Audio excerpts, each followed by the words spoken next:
Freemasonry takes many forms, but at its heart, it's about helping others and bringing people together in a shared spirit of compassion and purpose. In this episode of Foundation Stone, the official podcast of Essex Freemasonry, we explore how Freemasonry is supporting a powerful cause through the world of BMX. Our guest is Worshipful Brother John Westbrook, a Freemason and one of the key figures behind BMX Life, a community of BMX riders who come together to raise money for ECHO, a charity supporting children with congenital heart conditions and their families. From large-scale ride-outs through central London to personal stories of resilience and community, today's conversation is all about action, brotherhood, and making a difference. Whether you're in the lodge or on two wheels, this is Freemasonry in motion. Corny as hell. My name is Sam, and as ever, I'm joined by Paul. How are you, Paul? Good, thanks, Sam. How are you? Very good. What have you been up to? Anything good? Well, with my other hat on, I've been out with children's hospices with the provincial charity team. Right. Okay. Whereabouts is that? So there's only two in the county. So you've got Havens House and Little Havens. And the Royal Arch have donated £5,000 to each. And we were doing tours of both facilities and seeing what impact that's going to make to them. Yes, I was reading about that. It was money from the Essex Community Fund and the Essex Mason Shop, wasn't it?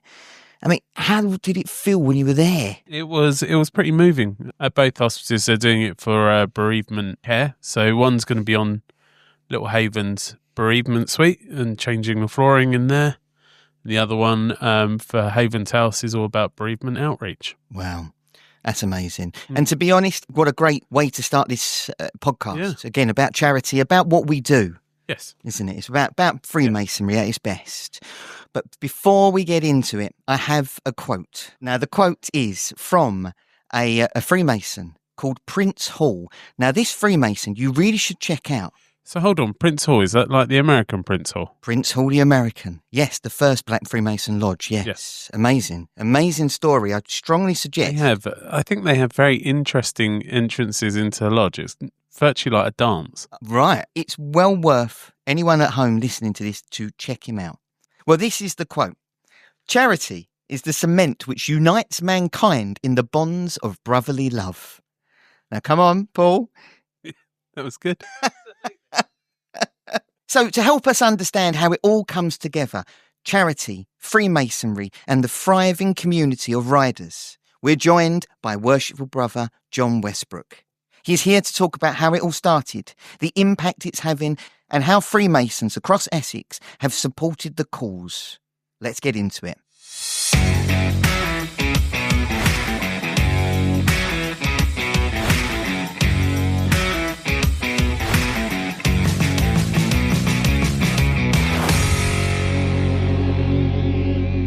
So welcome, John. Lovely to have you here. Real pleasure. We've been trying to get you on for a while, actually. Thank you for having me. So obviously, your story, first of all, let's start right at the beginning. So you're a Freemason. How did you get into Freemasonry? What attracted you to it, first of all? Well, my dad was a Freemason and, he'd be trying to learn his lines and he'd use a little recorder, and being young, you'd try and listen to what he was talking about, and obviously you couldn't understand it because half of it was missing. It's the same when you look at your book nowadays and you think, where's all the words? Because they're not all in that book. He sort of suggested that I look at Freemasonry, and obviously we all know Steve Broad. He's a good friend of mine. I've known him many years. So he sort of introduced me. As my dad said, it would be better to go to a lodge closer than home than, travel down. My dad's in a daylight lodge. So Daylight Lodge is just a lodge that meets during the day as opposed to an evening. Yeah, it used to start at 10 a.m. They're great for people who either work in the evenings or don't want to go out at night. They're absolutely brilliant. I like a Daylight Lodge on a Saturday. Yeah, my dad's was a Saturday morning. Yeah, because then you can have your meeting and then go home to your family. Yeah. So then obviously Freemasonry, you've got into it, you enjoy that, I know you do. But BMX, how did you get into BMX? Well, it was something as a kid. We all had, I say people my age had the grifters and the choppers and all that, and then this new phenomenon of BMX come along, which started off as racing, And then along came this guy called Bob Harrow that started doing halftime shows and stuff, which is like he's known as the godfather of freestyle. So it became the BMX that you're accustomed to now, that you see on the Olympics. They do that discipline, and they also do racing in the Olympics now. But it was the freestyle side that I was really interested in, and rode until I was 16, then give it all up. Starting an apprenticeship and that. So, sell your BMX to go towards a car, or in my case, it was golf clubs. Bit of a change from BMX to golf clubs, but yeah. Yeah. So how did you first connect with the charity Echo? Well, my late brother, unfortunately, passed away in August. He came round one day and said, have you got my old 81 Super Goose, which had been handed down to him, my nephew, my son and all that, and it was in a pretty poor state. And he decided that he was going to restore it. So it meant stripping it all down, sourcing the parts, because obviously they're 30, 40 years old. And he went to a VW show called Grill and Chill. And we went along, and the bike won best in show. And it sparked my sort of interest getting back into BMX. From there, we did the shows, and we went to lots of a lot of them are associated with car shows, mainly VWs. I met a guy called Stefan Wright. He started BMX Life because there was lots of Facebook groups, but some of them were very speciality. They were, dated parts and they had to be sort of catalogue exact, whereas Stefan wanted a more relaxed approach to BMX building. So as a community, we got together. Unfortunately, his son was born with a congenital heart disease. He was obviously taken at St Thomas's, where Echo is based, and Echo then supported Stefan, his wife, Karen, their two daughters, and obviously Tommy. So Steph was so happy with the support that Echo gave him and his family that he wanted to do something to give back. He decided to do what he only knew of was something to do with BMX. So he came up with the idea of Santa Cruz, which was a ride around London.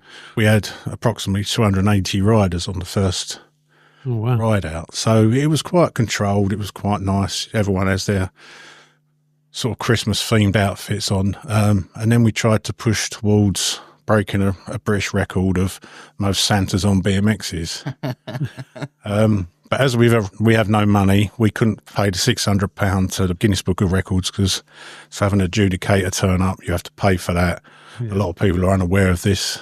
So £600 is better off to the charity than the Guinness Book of Records, which, probably get enough money elsewhere without taking away from our charity. Yeah. Stefan and his family, then they've moved to Ireland, so it's a bit more difficult for him to run sort of the group, which me and my brother was doing. And we've got a good team of admin behind us. They're all BMX enthusiasts. And from then on, my wife's involved as well.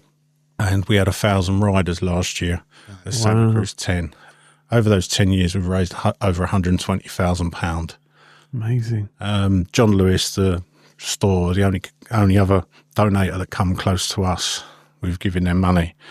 Consequently, through BMX, met a lot of heroes from BMXing. Bob Harrow, I mentioned earlier, he supplies some of the raffle prizes for us. He's at events signing stuff. And we have Olympic bronze medalist Declan Brooks rides with us at Santa Cruz, and she's now world number 3. Sarah Jane Nichols, who went back to racing at the age of 51. So, there's a lot of stars involved as well. How do you actually raise that money? That can't all come through raffles, can it? Well, we do some raffles. We do a big raffle at Santa Cruz. We get a lot of prizes donated. Just going through some before I come out, actually. But most riders have a bucket or a rattle tub. So we raise money from the general public. We now have also card machines and QR codes, because we have to change with the world we're in. Most of it is raised through donations from the public, and we obviously get support from Freemasons. They donate. Allsit Lodge and West Ham Abbey Lodge have also donated, because their charity secretary is also on the ride. Allsit's charity steward, he was on the ride last year, his daughter. For those who haven't heard of Echo before, what kind of work do they do, and who do they support? They support the cardiovascular team at St Thomas's Hospital. We helped open a family room which gives parents an area where they can use their laptops, because obviously their children are in hospital for some period of time. So there's high-speed internet, there's somewhere for them to get changed. We do another ride called Bunny Hop, and the Easter eggs that were collected at the Masonic Centre, I took some of those up to the hospital for the children that are unfortunately not able to be at home during that period. But we also take a lot of toiletries, little ones you get, your travel ones, the ones you don't use. Those are given to parents because you don't know. You may have to go to the hospital, say, right now. The last thing you do is pack shampoo, shaving gear and all that kind of stuff. So that stuff is available for parents to use because some of these patients may come down from Scotland to go to St Thomas's. St Thomas's is now that busy, they cannot take normal pregnancies. So if you go into labour near St Thomas's, you're not going to St Thomas's, you're going elsewhere because they now deal with heart problems in babies that aren't even born now. Wow. That's getting in early. Yeah, but they 3D print every child's heart now before they operate on it. And it's hard to say from a podcast, but if you imagine putting your fingers and thumbs to your first joint, when they were saying printing a baby's heart, that's how big it is. So it's like the size of a penny. They pre-op on the printed heart before they go in for real. And they even flew a specialist down from Liverpool because she's got the smallest hands of anyone to operate on this baby before it's even born. So they essentially practice? They practice, yeah. Wow. At Christmas, my wife goes and dresses an elf and they give out all the presents we collect on Santa Cruz because we get given activity packs, colouring, stuff like that. Dave Barton's give us loads of books because they really help over Christmas, obviously, the children in hospital, their brothers and sisters may be there as well because obviously they're not at school. So the gifts that we give them, like the activity packs, are given out to those children so they can do some drawings and colouring and stuff like that. So Dave Barton runs Get Started Art. Yeah, he's given us plenty of books as well. And been on the podcast a couple of times. Several times. We can't keep him off every time. Every time we go to a PGL or PGC, when we have a live event, he's always there. Yeah. So, very active. Yeah, he is. Yeah. No, he also supports my wife's work as well. He does books for the Hearts charity that my wife works for as a counsellor. Oh, no, he does some good stuff. So you've mentioned their bunny hop. I've seen photos of your Santa Cruz, which is a fantastic name, by the way, Santa Cruz through London, isn't it? Really cruising along. Yeah. But I've seen photos of that. What is this bunny hop ride? It's the same as Santa Cruz. It's the same route, but we actually go past opposite the Albert Hall, and there's an area where we actually, if you're into BMX, it's a bunny hop, where you ride along the ground and you basically hop as high as you can on your bike. And then the winner of that, over a bar, they win an Easter egg and some Echo paraphernalia, lanyard, mug. So that's another ride we do, but obviously at Easter, hence bunny hop. You like a pun? Well, this is Stefan came up with these names and they perfectly fit. Yeah. So let's go back to that Santa Cruz, because that's obviously your standout event. What does it feel like to be in amongst 1,000 people all riding BMXs, all in Santa Claus outfits or elf outfits, riding through London? And what do people think of you as you drive past? Well, I think that the cabbies and the coach drivers down Oxford Street are not fans because we do actually fill the whole length of Oxford Street from one end to the other. I've seen photos of Santa Cruz. It's this colour, it's beauty, it's fun, it's amazing. You can't put that on a podcast. So I strongly suggest that people go and search that, BMX Life Santa Cruz. Yeah, I mean, until you see some of the photos, if you see the ones where they're sort of film taken from above, or, if we're going up a slight incline, unless you see the sea of red, obviously there's a few Christmas trees and elves and stuff, but predominantly it's red. And until you see it and you see some of the squares we take up, Horse Guards for Buckingham Palace, we take in all the sites. We go through Hyde Park, Oxford Street, and then one good part is, seeing the kids' faces as we go past, they actually go like, oh, there's Santa, there's Santa, it's just like Santa just keeps going by and these kids are just so amazed. And we have got one guy we call the real Santa because he's got a white beard that he grows for Christmas, and he's the real Santa. That's how I feel. So for me personally, it's a bit of a worry on the day as one of the organisers, but quite phenomenal when you see the photos afterwards, and then in local papers and even in the news in India. Not much news in the UK, but you do get Indian TV filming it and showing it, and it is quite impressive. So it is quite phenomenal on the day when you see it happening, and then obviously when we do the total at the end, it's sort of amazing how much money we do raise from enjoying our day out. I mean, as a Freemason, how do you see Masonic values reflect in that? Well, it's all charity, isn't it? I mean, it's one of the main things Freemasonry sort of have friendship. You know, how many Freemasons are there in the world? We're all friends. How many BMXers are in the world? They're all friends. So it's very similar in the way, you know, that obviously there's not a massive hierarchy in BMX and the same as we have, you know, in the lodge. But, you know, there are, you know, people we look up to who have been in the scene a long time, and, you know, we're always welcoming new people in. And I say we meet some superstars along the way we idolised when we were young, and the current crop coming through now as well. You know, everyone loves watching sort of Team GB at the Olympics, or, you know, cheering on Bethany Shriever and stuff like that. So, you know, we do enjoy our BMX the same as we enjoy our Freemasonry. How long have you been doing this, sorry? This is our 11th year of doing the actual ride. This is Santa Cruz 11 coming up on the 13th of December. Last year was massive, and it was our 10th anniversary, so it was obviously a bigger event. It was much more well attended. I mean, to see what 11's like, but each year it's grown. I don't know if 10 was because it was an anniversary, it was so big, but when you actually look at the photos, you just sort of think, yeah, that's a massive amount of people compared to, you know, the first ride. So How did you grow that? people say how good it is. It's like every year you see the Facebook page. I won't miss it. It's the event of the year. I'm bringing so-and-so. Like I say, last year our charity secretary came along with his daughter. She's now bringing all her friends. People just want to get involved because it is a fun day out. We've always been lucky with the weather, even in December. So it's such a fun day out, and people can't grasp that. You think, oh, riding a bike dressed as Santa Claus, elf, penguins, plenty of reindeers, Christmas trees. Throughout the day, it's such a laugh. And I mean, over 100,000, that must make such a difference to a charity. Yeah, I mean, it's been spread out over the 10 years, but that's how much we've raised. So, you know, we meet these volunteers and the workers we've also helped on. They do family days out as stubbers. Myself and my wife went along as volunteers again. I spent most of that time dressed up as a 6-foot Eddie the Teddy, so I couldn't really see much going on because I had a massive teddy bear head on. But, you know, these kids, these are the success stories. They're the ones that are, you know, able to do the sort of activities as stubbers.